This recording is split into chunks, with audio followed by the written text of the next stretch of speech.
Lana. It's good to see so many people.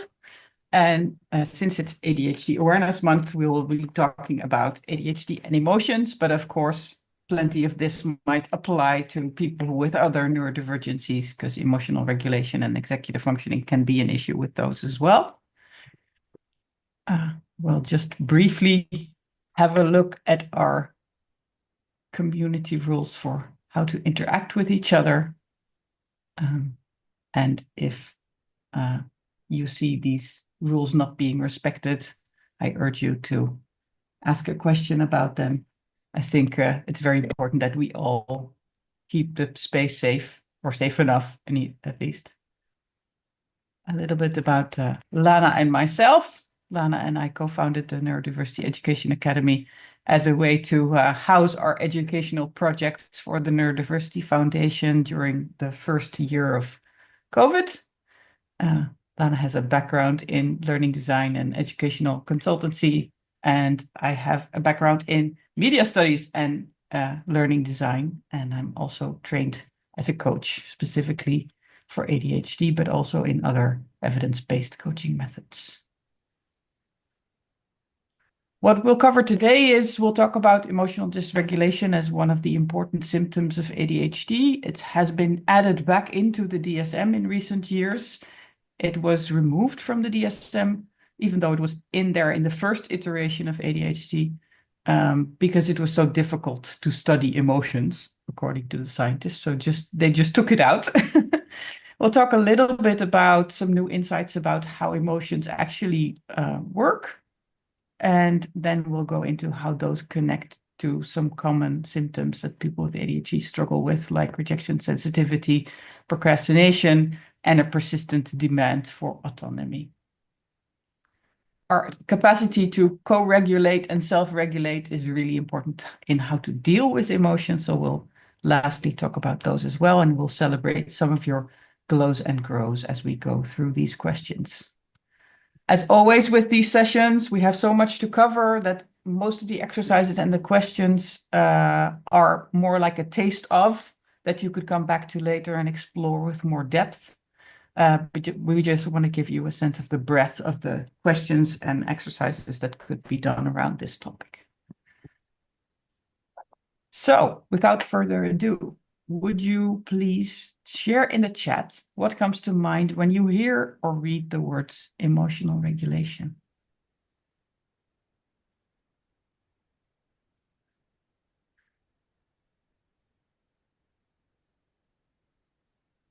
I need to actually make sure that I can see the chat so I can read along with you.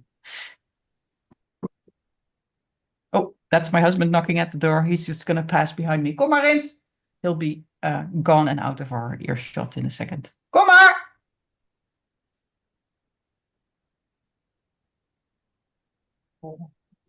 Ja. Ik even uit, want ik kan niet goed horen of jij kom maar zegt. Okay. Okay, Lana, do we want to pause the recording to share some of the feelings? I really love this saying from Russell Barkley that ADHD is not a mood disorder. It's a failure to regulate our mood disorder. And he does a really good job of seeing where emotion sits as a part of executive functioning. And it's got to do with not only our inhibition, but also our metacognition.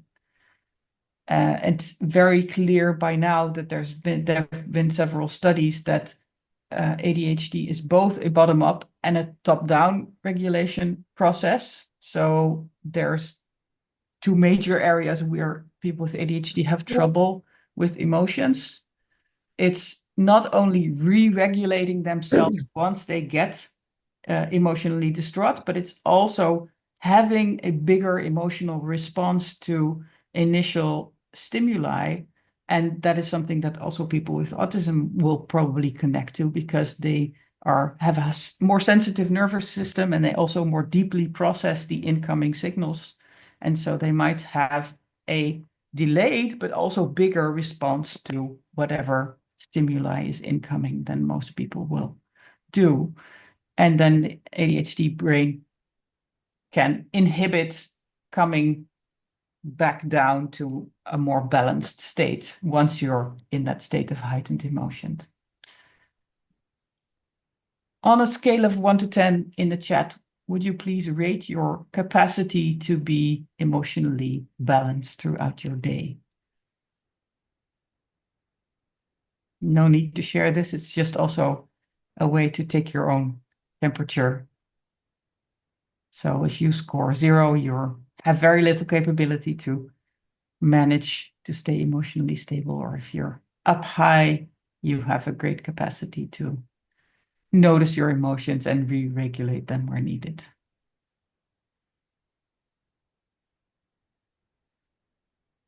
Very wisely, some people are recognizing that it really depends on so many other contextual factors, right? This is where we all exist in a system and we all exist in a fluctuating space of capacity. So that's very wise to take into account. And it might take a lot of energy. So you might be able to do this similarly to getting labeled high functioning with your neurodiversity.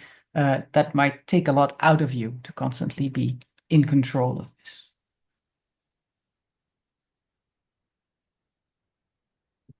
If we don't focus on staying balanced, but you rate your capacity to re-regulate yourself throughout your day where needed, how would you score yourself then? Is it different?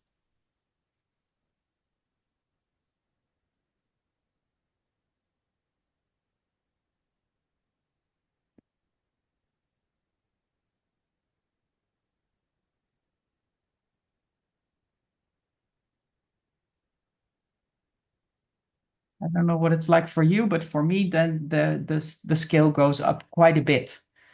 I don't think I'm able to stay really balanced because I have these big emotional responses. But over the years, I've built a lot of strategies and skill to recognize what's going on with me and where needed uh, rebalance. And sometimes I feel that it's needed to really delve into what's going on with me emotionally. And so I don't immediately re-regulate, but rather I go exploring first. Both the ability to be reasonably emotionally stable and the ability to re-regulate ourselves have a deep impact on our sense of control and safety. And those are deeply tied to self-confidence, because being in control of our emotional state and being safe around other people because we can re-regulate where needed and we won't be judged by our emotional state will make us more confident to go out into the world and have experiences and be social with other people. So it's something that has a lot of impact on us. And if that has been an issue from a very young age on, we see a lot of coping patterns existing around it. For some people, it's even hasn't become clear to them that emotions are very important signals that should not be suppressed. And especially the difficult emotions, the ones that we label difficult in our society, we have often been taught those are not allowed in this space. And so we may have learned not to tap into the message that they bring. I think anger is a really important one, where we know that anger says a lot about your boundaries and your needs. And if you're getting angry, it's probably because you're not getting what you need, or something that is fundamentally important for you with how you expect to engage with the world is not being met. It's not there. Some of your biggest values might be missing in that situation. And so each emotion can be translated, and it's a very personal translation because how things go on a micro level might be very different depending on the context and depending on the emotion and your experience with it. But these are some rough translations that are a good starting point to start exploring what does it mean to you when you start to feel guilty? What does it mean to you when you start to feel frustrated? What does it mean to you when you start to feel afraid of something? This, by the way, comes from our upcoming book that Lana and I are finally finishing. It's almost ready. So the second toolkit after the What's Wrong With You toolkit is set to come out soon. One way to work with emotions is to use these sorts of rough structures and start noticing and naming your own emotions. So build room to pause and check in with yourself. Get creative around interpreting what you're feeling and build finesse and artistry in naming. Get curious about what underlying needs are being communicated by these feelings. And this is why, of course, nonviolent communication with the feelings and needs list is also a big part of the toolkit. Lana is an expert in this tool. So if you feel you need some help, maybe ask her or go look at the past newsletters of the Neurodiversity Education Academy. There are a couple of great ones covering the feelings and needs lists and how to use them. I'm wondering, after going through that list of 4 major difficult emotions, what's a difficult emotion that you frequently struggle with? And what might it be telling you? So just take a minute or two and write about that for yourself, or if you're willing, you can share in the chat.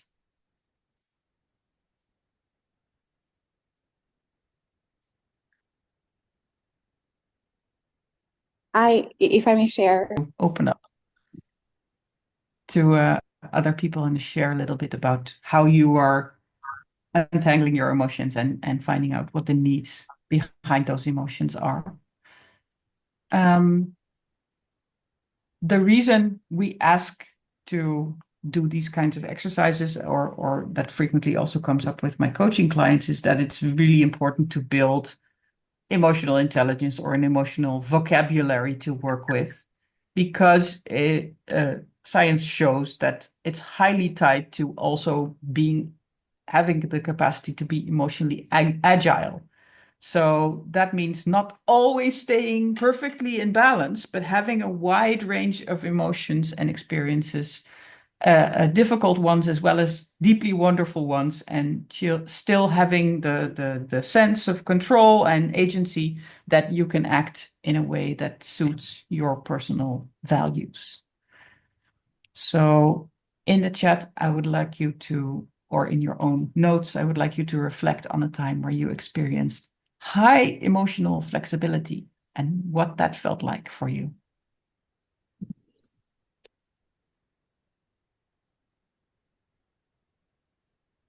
And if you feel like you need a little.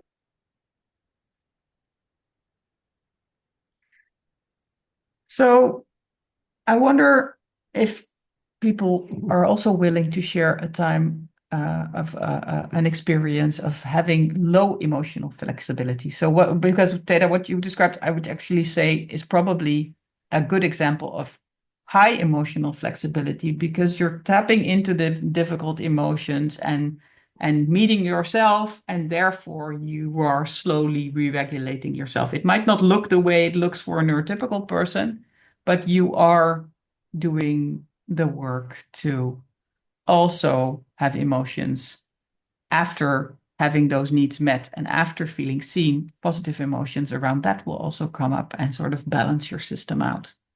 In some cases, that highly associative thinking where we pull on one thread and we feel one emotion, and then all the other difficult emotions that we've suppressed come flooding in. We can get stuck there, and it can not balance out, but rather become a downward spiral. So how did it feel when that happened? And again, if you need a little booster in finding words, here is a emotions list for when our needs are not being met.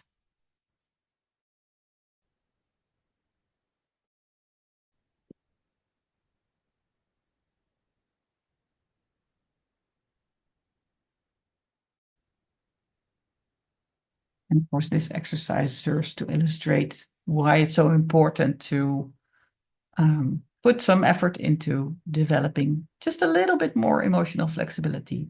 Don't go into the black and white thinking and demand that you're now will develop perfect emotional flexibility skills, but just getting a little bit more flexible the way you would if you do a 5-minute yoga stretch every morning, but then on an emotional level is really, really helpful. And in this model of executive functioning developed by Russell Barkley, we see that having self-directed emotions is a huge part of the upper level of having good executive functioning. And this is what we talked about already with the piling shame on top. That's not a helpful way to have a self-directed emotion. It's very often a coping mechanism that was really, really important for us to survive in a world that's not made for neurodivergent people, because we start to police ourselves because we're being policed from the outside about having these heightened emotions. But it's much more helpful to develop a wider swath of self-directed emotions that you could have, like being supportive towards yourself, being understanding towards yourself, being willing to be your own problem solver and go get super curious about, hey, what's going on here? Why am I feeling this? What does that mean about what I need?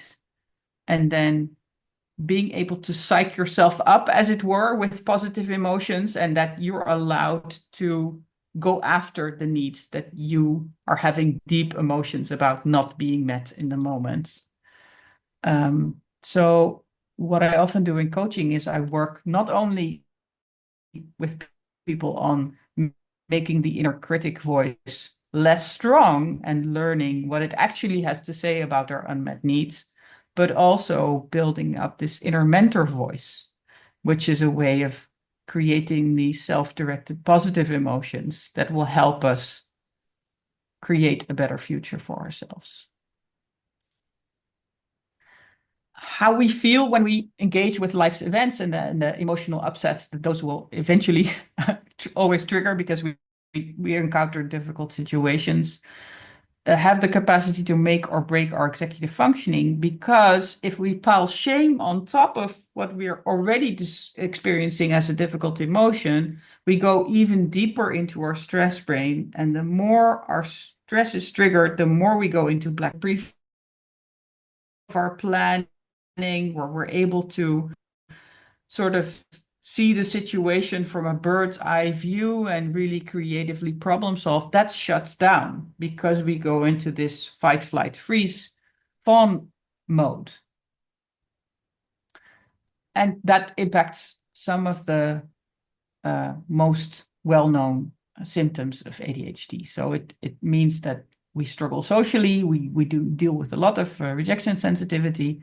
We struggle to collaborate with others because we feel like our agency is being taken away from us, and we get very resistant to having to do things their way. And we might struggle with productivity. We might procrastinate because we have a heightened emotional response to even the idea of doing something that we've struggled with in the past.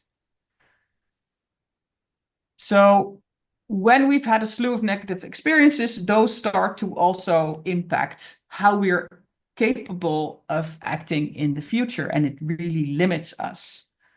Our brains make predictions about what will happen if we go into a social situation and experience RSD again, or if we need to collaborate with other people and we struggle with feeling like we've lost our autonomy there, and we might get into a conflict with people we have to agree on things with, or we might release lots of stress hormones and in our system because we think, oh, I have to do my administrative paperwork, and I got so stuck last time. And then it becomes a huge relief to tell ourselves, oh, I don't have to do it today, I'll do it tomorrow. And that in itself can become sort of an addictive cycle where we constantly give ourselves permission not to feel the difficult emotions, not to engage with them, not to go through them and deal with them, but rather to step away and avoid them. So again, Lana, I would like to pause the recording here. And even understanding how this cycle works, so where you know you've had a lot of struggle with administrative paperwork in the past. So even if I think about sitting down and doing administrative paperwork, my brain will start creating certain feelings in my body, will release certain neurotransmitters that are already anticipating the struggle.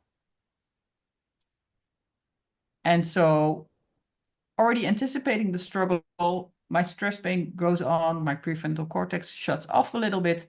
I might think that what in reality is 30 minutes of work to do on my administrative chores task list, which I've tried to break down for myself, it feels like it's 2 hours. And so I won't feel like doing it, or I'll tell myself, but I have to pick up the kids from school, so I don't have 2 hours, so I better not do this. I better start it tomorrow. But if I'm aware that I make more dire predictions when I'm in this stressed state, I can actually reality check myself. I can say, I know this feels difficult. I know it feels like it will take me 2 hours. Actually, I might be overreacting a little bit. I'm for 30 minutes. I'm going to see what I'm capable of doing. And if I fail, I fail, but then at least I've tried. And so knowing how your brain's projections also determine how you feel in the moment about a task can make it a lot easier to do things that are also vital self-care. Being on top of my finances is really important for future me. Similarly, with doing exercise, a lot of us have a really strong reaction to the idea of doing exercise. After you've explored what makes exercise so uncomfortable for you, and you've designed a way to move your body and get your heart rate up that is as comfortable as possible for you, if your brain is still making a terrible projection, maybe you need to know that about yourself and just be really kind to yourself and say, I know you feel afraid that you're going to have a muscle ache afterwards and that you're going to be sweaty and highly uncomfortable. I'm going to take care of you. We're just going to try this for 15 minutes. And if it's too much, we can stop. But let's reality check this assumption that it's going to be the most horrible thing in the world to do right now, to go to the gym or to go for a walk. How this works in our brains and in our bodies can also help us support ourselves more from that inner mentor voice and less from that inner critic voice, where you're on the one hand pushing yourself to do the exercise, and on the other hand, you're shaming yourself like, you're procrastinating doing the exercise again. You're so weak. That's not a really helpful way to engage yourself. But if you go, okay, this is my brain's prediction, making everything 20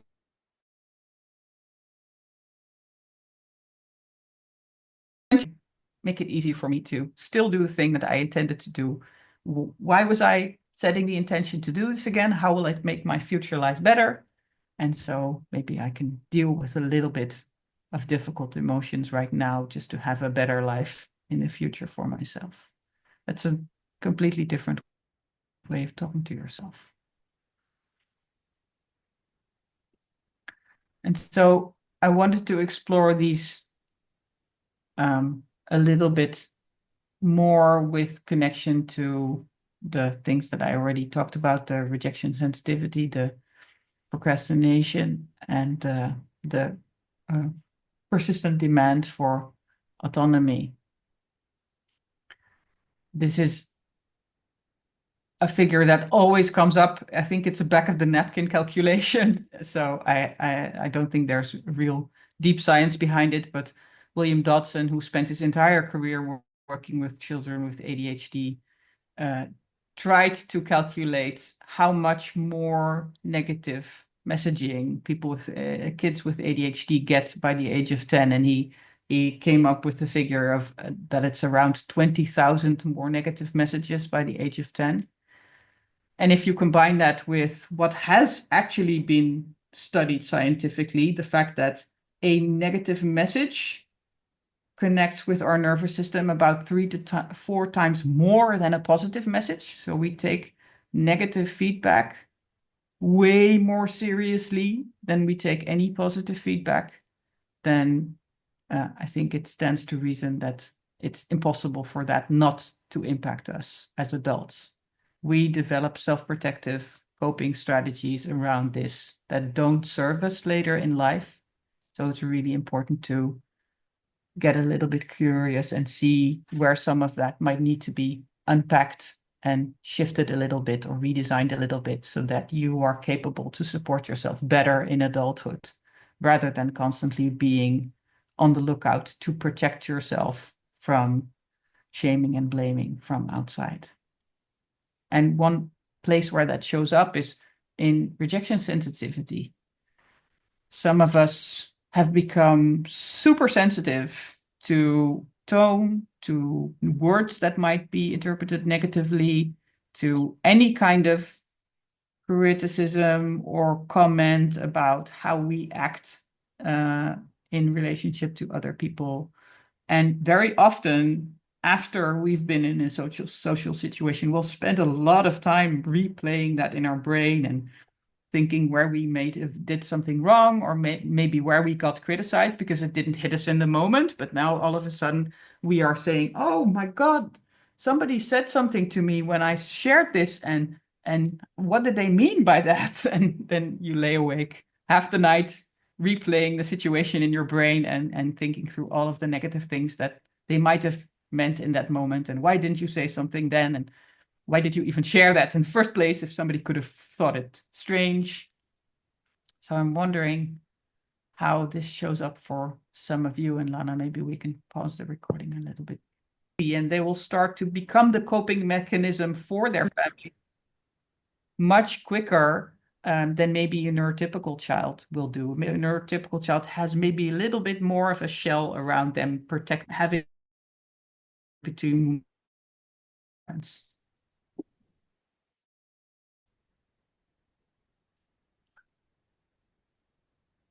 So yeah, the rejection sensitivity is something that can really, there's so much more to say about all of these things. I wanted to piggyback a little bit on what you were saying, Saskia, where the difference between the more pronounced neurodiverse sibling and the one who is more neurotypical.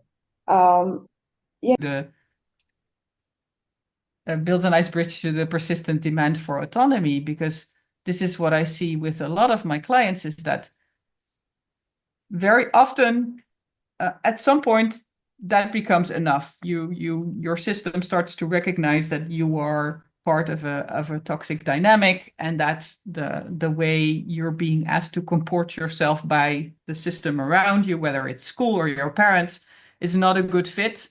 And you start to advocate for your needs. And PDA in the past has been called differently, but I like to use the more neuro-friendly persistent demand for autonomy.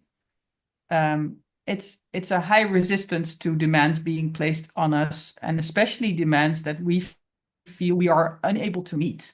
So if we're constantly being asked to show up in the world in neurotypical ways, but our brains make it impossible for us to act that way. If eye contact is painful, if you're autistic and you're constantly being asked to look people in the eyes, if you're very time blind with your ADHD and you're constantly being asked to be not even 30 seconds late to events, you at some point start to get rebellious. Your anger will get really strong.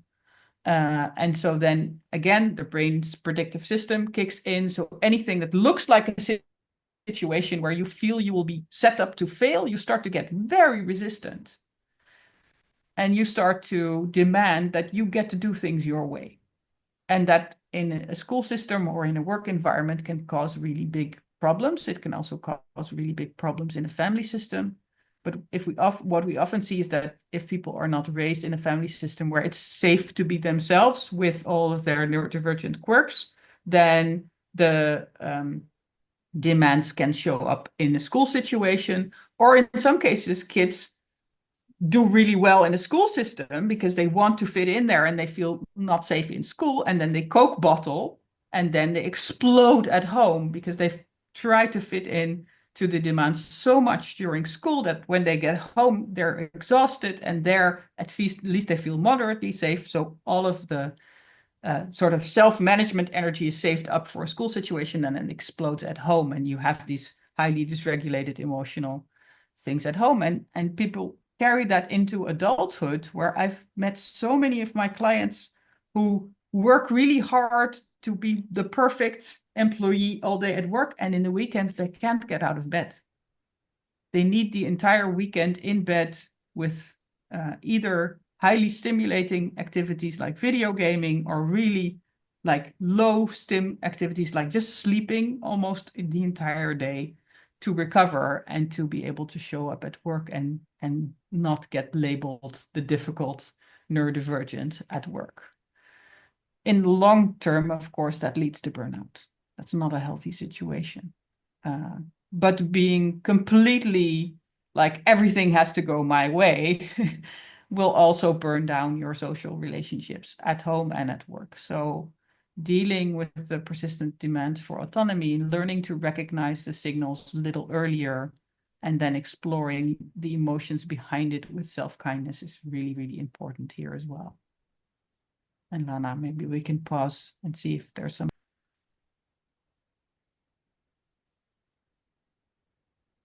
So the third part that I wanted to talk about with you is how these emotions, these strong emotions, lead to procrastination. And I've already given, I think, plenty of examples of my own.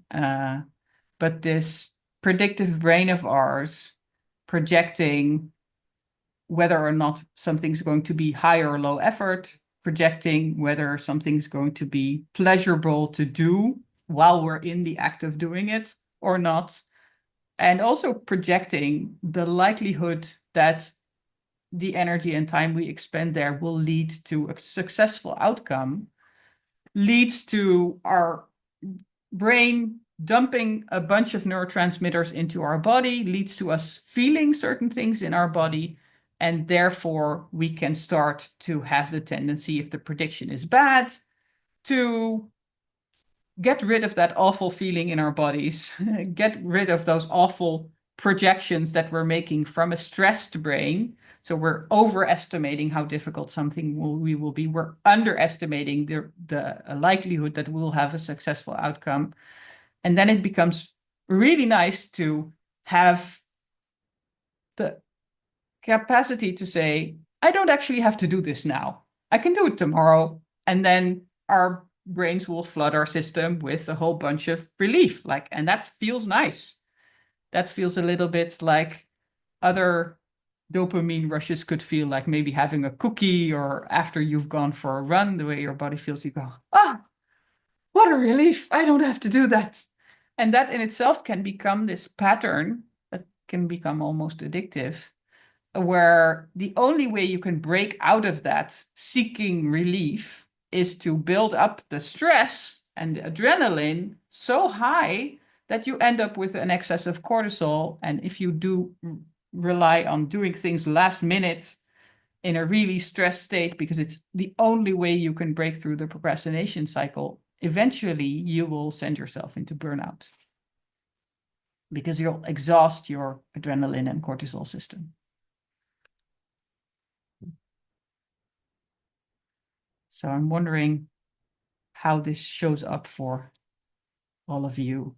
Maybe we can again pause and make some room for sharing.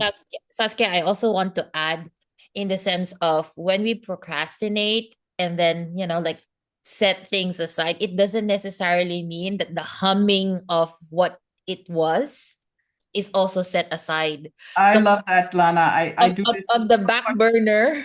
There is a humming that's happening that's also taking energy, taking resources. Yes. And then you get also flooded with all of those, when you're carrying too many balls already and juggling too many balls, then Yes. that's also part of the flooding. Absolutely. And your predictive brain will also take into account, like last time we procrastinated our taxes to the last minute, we didn't get them done in time and we got a huge fine. So that even if you get the relief of putting it off till tomorrow and not having to engage with the stressful task right now, your brain will also make the prediction of what the long-term outcome will be now that you've started procrastinating. And that will really cut into the enjoyment you get from whatever activity you procrastinate with, it's never as enjoyable as if you would do that same activity after having completed even 15 minutes of working on the tax paperwork.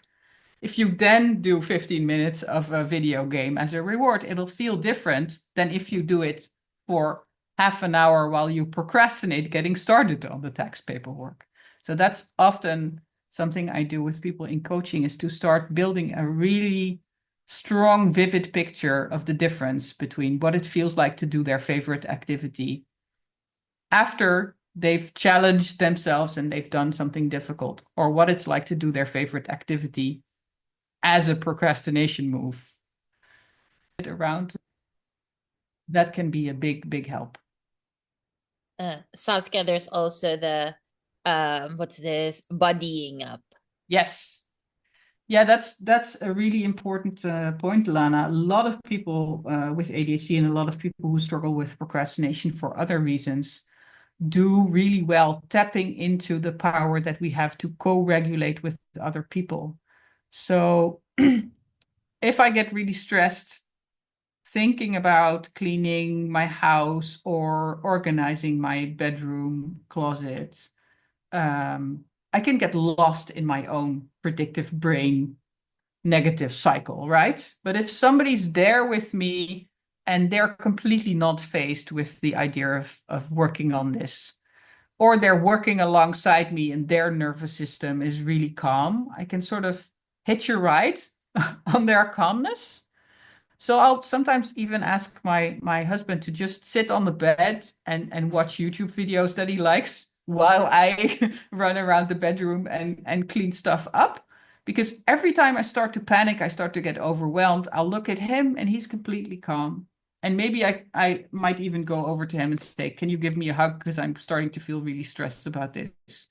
And he'll just say, "You can do it, just 5 more minutes." Because I try to only give myself like half an hour or 45 minutes of doing that very difficult thing before I get to have a small break and re-engage with it after. But so having somebody else with you is hugely helpful. There's many ways to do this. There's even lots of tools you can use, like FocusMate, where you could do it over the internet with somebody. For some things that doesn't work as well, because you don't have an actual nervous system in the room with you. But for some things, it's just good enough to have somebody else on camera also working on something difficult. And this set box of time, where in FocusMate, I think you can do 25 or 50-minute sessions. Highly recommend you check it out. I think you can do 3 sessions a month for free. And if you want unlimited sessions, you only pay like €5 a month or something. The cost is really quite low. But also, like, tap into your family. I often say to my daughter, now that she's a little bit older, I say, "Let's clean our rooms, right? Let's you do yours and I'll do mine, and we'll do 20 minutes, or sometimes we'll do like 20 minutes in my room and she'll help me, and then I will do 20 minutes in her room and I'll help her." So you can also really tap into the people you have around you to do in-person body doubling as well.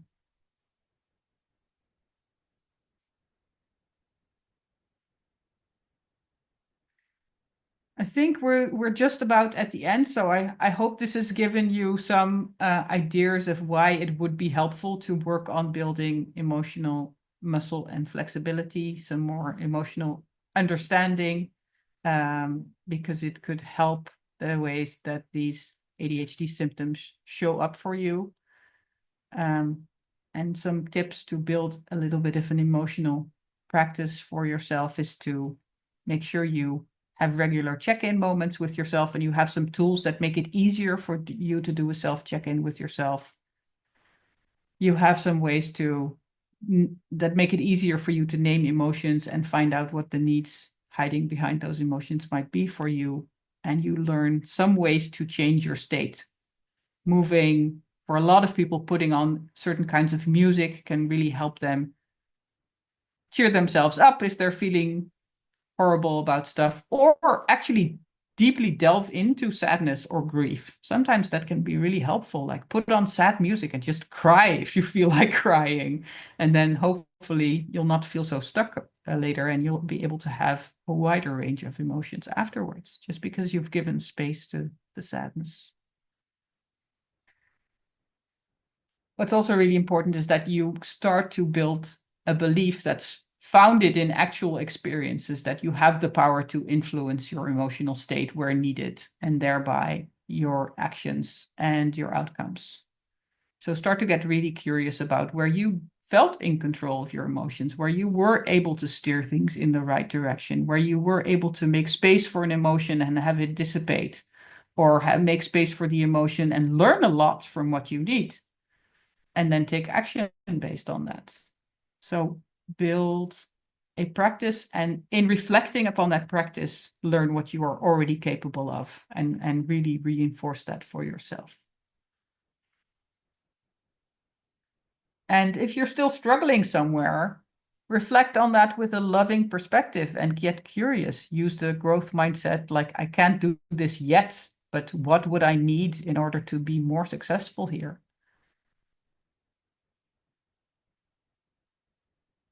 So this is where I would like for you to get a little bit curious, like, of everything that we've talked about, what is something that you're hoping to explore after this? And something you should stay curious about with yourself when it comes to emotions and how they show up.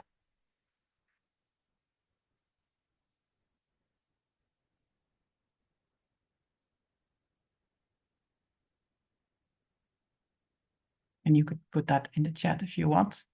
I think, Lana, we will skip the final three reflective questions because we're really running out of time, but we'll make sure these slides get shared to you, and then you can maybe tap into these questions by yourself and do some journaling on them. Yeah, so like what I mentioned at the start, we would be uploading the recording in the website, and included in that would be the PDF of the slides. So if you'd want to do your journaling, you can also do that. And just to give a little bit of a nudge for those who might want to check out Saskia's work, you can check it out at Brilliantly Diverse, and you can also book in a free consultation with her. And this is also the link for the free consultation. Thank you, Lana. I always forget to mention that. And I have a couple of slots open right now. So if you have the capacity and the willingness and the need to work with me, I probably would be able to accommodate you pretty quickly. I also always have some sliding scale spots available. So even if finances are a barrier to you, don't hesitate to reach out. We can talk about what would be a possibility for you in terms of payment. And also, it's just now closed, but once a year, I always open a coaching grant that is part one-on-one coaching and part group program. So I always put it on LinkedIn and in the NEA website when that grant opens back up again. So if you have absolutely no capacity to pay for coaching, once a year, you have the opportunity to work with me completely for free. So. And we'll have the next one in November. So that would be also in the events page in the website. And also, please do check out our downloads page where we have free and paid resources that you can use, not just for yourself, but also within your family, within your teams. So feel free to check the resources out. And the next community gathering, the community call will be about what's this? Oh gosh, I forgot the Saskia, can you help me? I have a Conscious aging. Conscious aging. There you go. I can remember the scene, got the rest of the Yeah. So you know what it's about, but you can't find the words. I have that all the time. It will be around conscious aging. So I do hope you can also join us. And yes, John, let me just copy and paste this one that you've written down. So thank you everyone. Thank you very much, Saskia, for the session that we had around ADHD and emotions. And feel free to unmute yourself to say thanks to Saskia, and we'll see you again next month. Looking forward to it. Thank you very much. Thank you. John, if you want to share more, feel free to do so. Let me just stop